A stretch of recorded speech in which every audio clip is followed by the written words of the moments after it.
ডিচেম্বৰ মানেই গ্ৰন্থৰ বতৰ। বছৰৰ অন্তিমটো মাহত গ্ৰন্থৰ সুবাস বিচাৰি গ্ৰন্থমেলাত ভিৰ কৰিছেগৈ গ্ৰন্থপ্ৰেমীয়ে। পঢ়ুৱৈৰ ব্যাপক ভিৰ হৈছে প্ৰতিখন গ্ৰন্থমেলাতেই। এয়া ডিব্ৰুগড়ৰ দৃশ্য।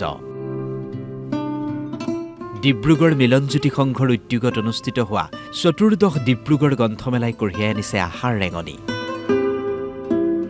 12 ডিচেম্বৰৰ পৰা অনুষ্ঠিত হোৱা ডিব্ৰুগড় গ্ৰন্থমেলাত গ্ৰন্থপ্ৰেমীৰ অভূতপূৰ্ব সঁহাৰিয়ে কঢ়িয়াই আনিছে এক আশাৰ খবৰ। প্ৰতিদিনে বিপণীয়ে বিপণীয়ে অগণন পঢ়ুৱৈৰ ভিৰ দেখিবলৈ পোৱা গৈছে। মই সকলো ধৰণৰ কিতাপেই পঢ়োঁ, গতিকে যেনেকুৱা কিতাপেই ভাল লাগিছে চকুত মানে পঢ়া ধৰণৰ আৰু সাধাৰণতে তাক সংৰক্ষণ কৰিবৰ যোগ্য তেনেকুৱা ধৰণৰ 2-4খন কিতাপ মই কিনিছোঁ।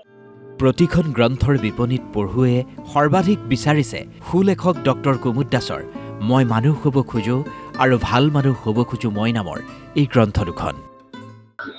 মোৰ ভাল লাগিলে, ভাল মানুহ হ'ব খোজো সেই কিতাপখন এনে আগৰ পৰা শুনি আছিলোঁ, সেইটোকে মানে আজি লৈছোঁ, মানে ল'ব পাই বহুত ভাল পাইছোঁ। ছাত্ৰ ছাত্ৰীৰ ক্ষেত্ৰত তেওঁ টেনশ্যন হয়, কিছুমান সমস্যা সমাধানৰ কথাও তেওঁ এই কিতাপখনত উল্লেখ কৰিছে। ডক্টৰ কুমুদ দাসৰ যিখন গ্ৰন্থখন ৰচনা কৰিবৰ কাৰণে যিখিনি কষ্ট হৈছিল, সেই কষ্টখিনি সাৰ্থক হ'ব বুলি মই ভাবিছোঁ।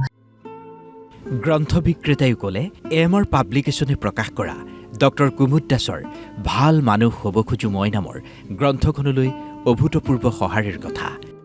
ডক্টৰ কুমুদ দাসৰ কিতাপখন মই ভাল মানুহ হ'ব খোজো আৰু তেখেতৰ আগৰ কিতাপখন মই মানুহ হ'ব খোজো, এই দুইখন কিতাপেই আচলতে খুব সাংঘাতিক ধৰণে সমাদিত হৈছে।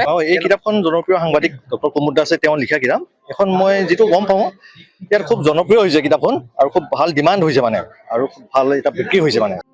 যিটো সময়ত চাৰিওফালে অধ্যয়ন বিমুখিতাই দেখা দিয়া বুলি এক চৰ্চা চলিছে, সেই সময়ত ডিব্ৰুগড়ৰ এই পৰিৱেশ নিশ্চয়কৈ আশাব্যঞ্জক।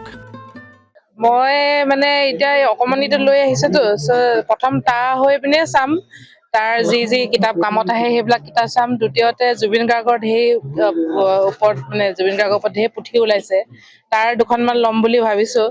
আৰু অসম বুৰঞ্জী লৈছোঁ, অসম বুৰঞ্জীৰ লগতে আৰু সাহিত্য কিতাপ লৈছোঁ। উল্লেখযোগ্য যে প্ৰতিদিনে গ্ৰন্থপ্ৰেমীৰ ভিৰৰ লগতে উন্মোচন হৈছে পুৰণি লেখক লেখিকাৰ কেইবাখনো গ্ৰন্থ। ইমানেই ভাল লাগিছে নহয় এই গ্ৰন্থমেলাখন। আমি আশা কৰি থাকোঁ প্ৰতিবাৰে যে আৰু যাতে 2 বছৰ নহয় 1 বছৰৰ ভিতৰতে আহক, এনেকুৱা লাগে। আৰু এই গ্ৰন্থমেলাখনি ইমান মানে আমাৰ প্ৰত্যেকৰে মনোগ্ৰাহী, প্ৰত্যেকটো স্থলত কেনেকৈ কেতিয়া সোমাওঁ সময়ৰে অভাৱ হৈ যায় মানে। গ্ৰন্থমেলা বিপণীতে ভিৰ লগাইছে, যথেষ্ট উৎসাহজনক কথা এইটো। আৰু আমি ভাবোঁ যে অনাগত দিনত যিদিনালৈকে বুক ফেয়াৰ থাকিব তাৰ সেইটো ৰেচপন্স আমি খুবেই ভাল পাওঁ। গ্ৰন্থমেলালৈ গ্ৰন্থপ্ৰেমীৰ এই উৎসাহ স্বাভাৱিকতেই অসমীয়া ভাষা সাহিত্যৰ বাবে এক যোগাত্মক দিশ। ডিব্ৰুগড়ৰ পৰা কেমেৰা পাৰ্চন ইফতিকাৰৰ সৈতে ৰাতুল গোহাঁই, DY365।